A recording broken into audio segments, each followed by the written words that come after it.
beans. So what are our charro beans gonna have in them? What are we gonna chop up?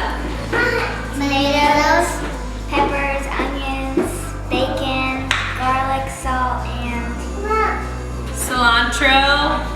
We have some cumin. Yes, of course, beans. We have some of this. So you can do chicken broth. If you don't have this, you can use chicken broth.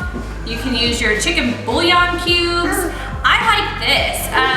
There are times like where we've done the whole like soaking the bean method, and then I've actually done where I've boiled, cooked my chicken and saved my chicken broth and used all that. But today we are not doing any of that. We're gonna make it very simple, very quick, and delicious.